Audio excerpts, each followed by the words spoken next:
Chapter 4. The Art of Saving. Rule number 2.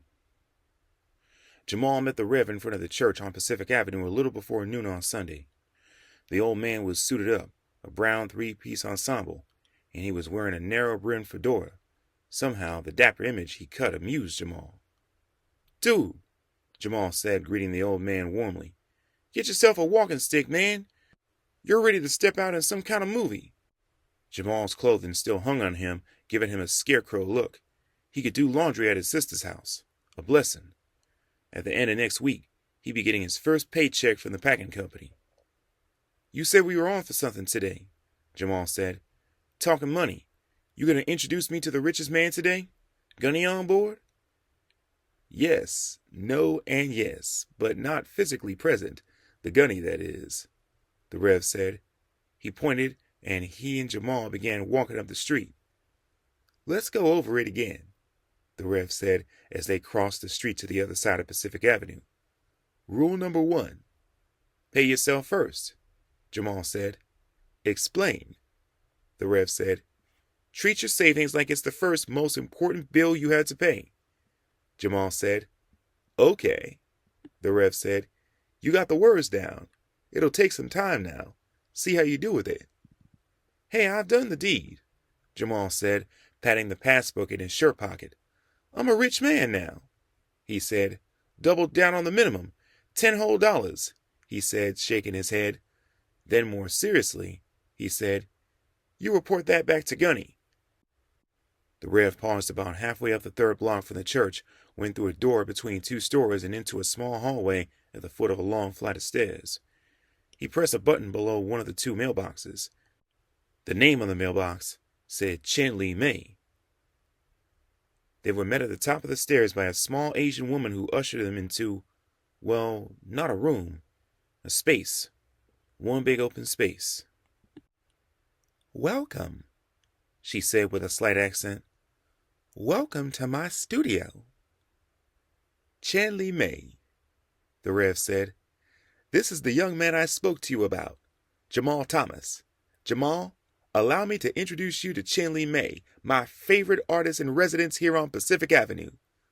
"Pleased to meet you, Miss Mei," Jamal said. "Oh," the Rev said. "Chinese names. First name last and last name first. So it's Miss Chen who will be our instructor for the day." "Mei," the petite woman in blue jeans, white shirt, and sandals said. "Please, just call me Mei. Would you like me to show you around my studio?" Jamal nodded, and Mei led them around the enormous room. Part of the space was dedicated to painting. 3 big easels with canvases in varying stages of completion on them stood near the front windows. A large printing press took up space along one wall. The center of the room looked like an art gallery with paintings and prints hung on movable walls and interesting-looking sculptures on pedestals. A kitchen occupied the back of the large open space. A stove, a fridge, and lots of cabinets lined most of the back wall. The bedroom, a sleeping loft reached by a ladder, formed a second story above the kitchen area.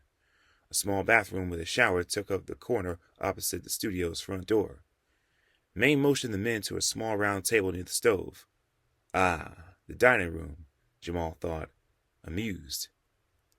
"Tea?" Mei asked. The Rev nodded. Jamal followed the old man's example and nodded too. Mei took a hot kettle off the stove. She took loose tea, filled a small metal ball with it, and put it in a teapot.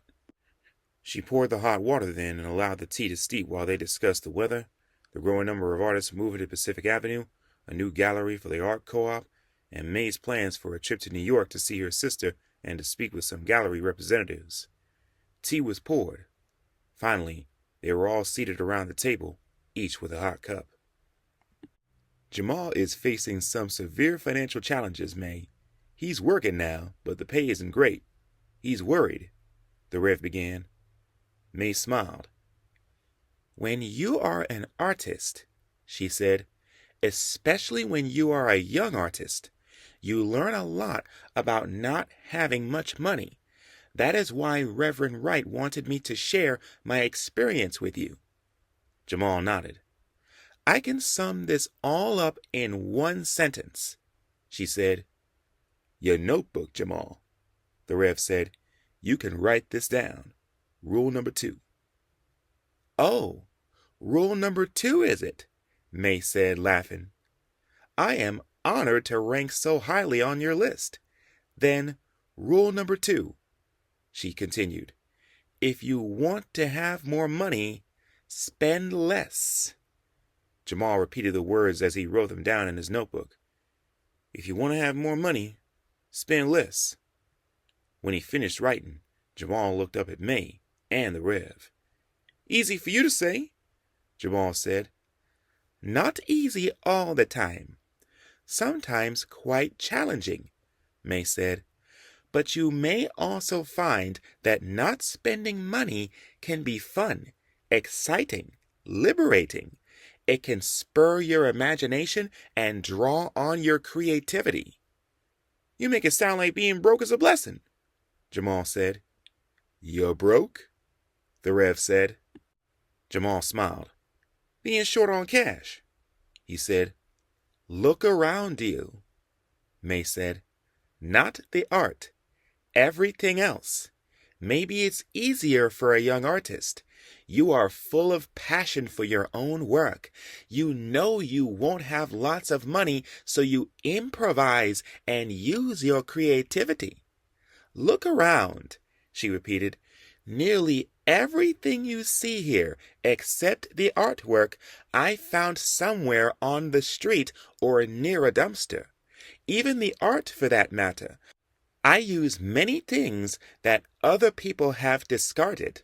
It's a matter of having a special kind of eyesight, seeing something unique or useful where someone else sees something to be thrown away.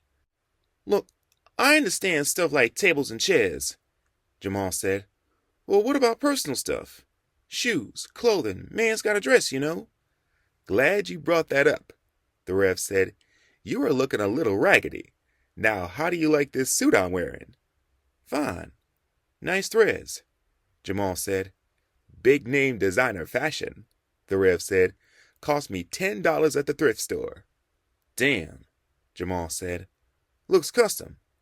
It didn't fit exactly right when I got it, but I took it to our tailor, Mr. Roman, just up the block. I put another $15 into it, but still, a fine suit that fits perfectly for $25, the Rev said. What about stuff like a cell phone plan and cable TV? I have a mobile telephone, May said. It sends and receives email and text messages. It meets all my needs and costs a little more than $100 per year, all quite reasonably priced. Cable TV? The Rev said. You think you need cable TV? Let me tell you about one of the best-kept secrets of life in these modern times, the Rev said. It's called an antenna. Comes in all shapes and sizes. Attach it to your TV and bingo, the best TV picture you can get. Yeah, but for movies and stuff, that's what you got your library card for, the Rev said. A lot of sports I want to see, Jamal said. If it's worth watching and it isn't on free TV, find a buddy or stop in the senior center, the Rev said. Sometimes you must spend your money, May said. When your physical health is a concern, you must see a physician for a checkup. If you require an essential medication, yes, you must buy and take it. You can't totally deprive yourself either. Try to live like some saint, the Rev said. That's why you set aside a little cash, a little walking around money, and say you're going to spend it on anything you damn well please. Just blow it. But, the Rev added, you only spend that cash you plan to blow. You never spend any more than that. That is an interesting thought, May said. I never planned to spend money without a plan. I expect that's a guy thing, the Rev said. Something men do more than women? Oh, women can spend quite impulsively too, May said. Well, here's my thing, Jamal said, jumping into the conversation. I want to have more money, but I'm not a cheapskate. Man wants respect. Gotta flash some cash. Seriously, Jamal, the Rev said. Who are you going to respect more? A man who spends his last few dollars on something he doesn't need, or a man with cash in his wallet and money in the bank?